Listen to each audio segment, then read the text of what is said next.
Hey, what's up, guys, and welcome back to another Real Madrid review. Back to winning ways against Alavés.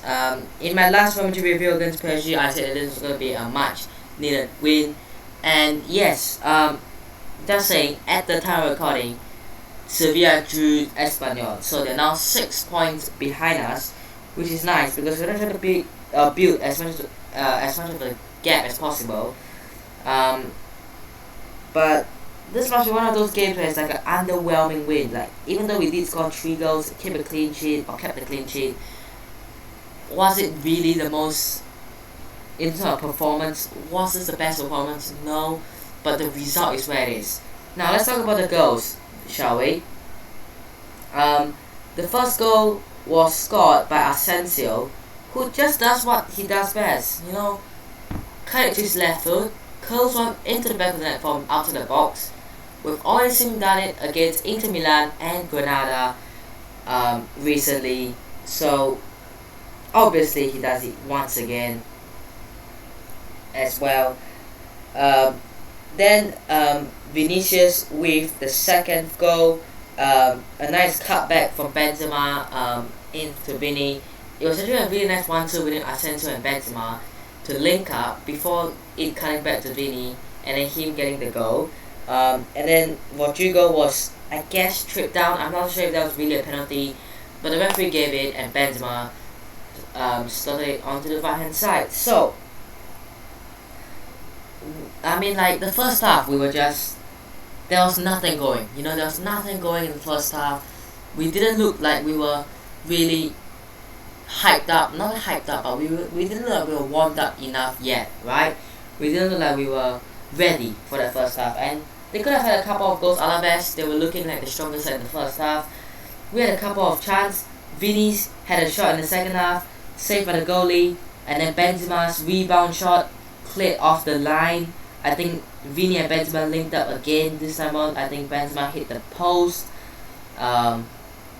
So we had chances in the second half. We played so much better in the second half.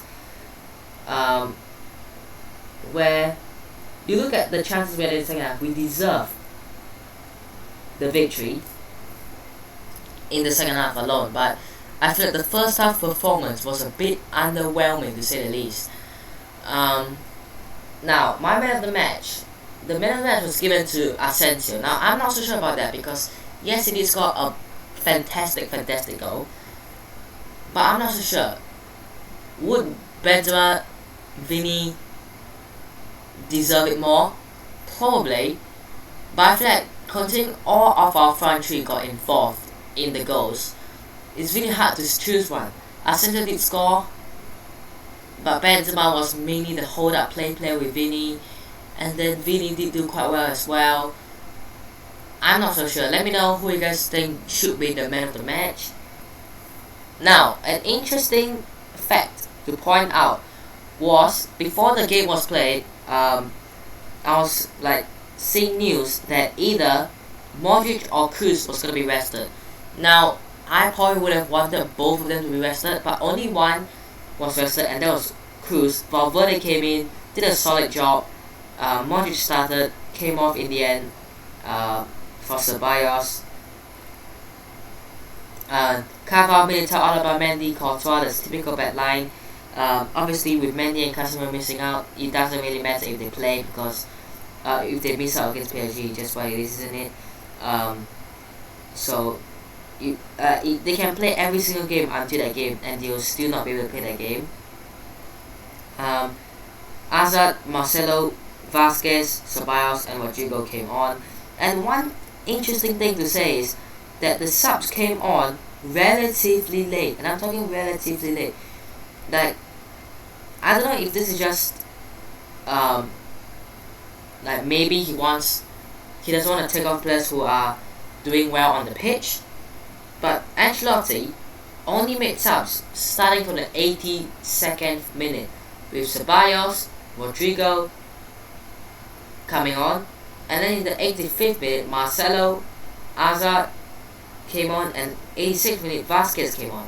Now, in my opinion, the 82nd minute is a bit late I would have probably preferred maybe like the 75th minute or something like that to be a little bit early, because a lot of the players aren't getting much rest. Like Modric came off, sorry, in the 82nd minute. He played 82 minutes of action at 36 of age, and he's playing week in, week out. He's not getting rested. He's playing week in, week out. He's 36.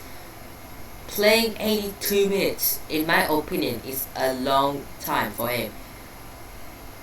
I genuinely think so. And I mean, the next game will be in a week's time, so he'll have a couple of days of rest, the players. But I feel like Ancelotti has got to do something about this. He's got to make subs relatively earlier for all the players to start getting rested. But overall, I don't know what else I want to take away from this game. I mean, anything else that I missed? Not really. All I gotta say is we are now 6 points clear of Sevilla, because they drew 1-0 with Espanyol today. So that's kind of good. And who do they have next?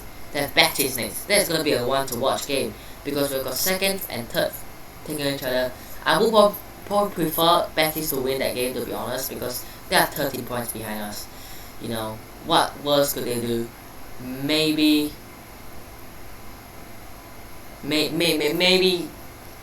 catch up to us somehow, but will I see that happening? No. But hey, a good game in terms of the result, because we got 3 goals, a clean sheet. But in terms of the performance, not the most convincing performance. But again, right now it's all about the results. Okay, we can play absolutely incredibly, but if we get a 0-0 draw, it's done. Right? I would much prefer us to play crap, but maybe get a goal or 2. That's all I'm saying. And we didn't even play crap. We played well. It's just that in the first half we looked like we had no energy, no intensity, nothing going on in the first half.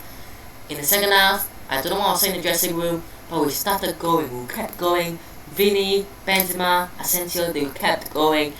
They started it, and that's what we need to see when we play PSG on the 10th of March at home at the Bernabeu. We need to see that intensity. We need to see that fire. You know, just bring it on. You know what I mean?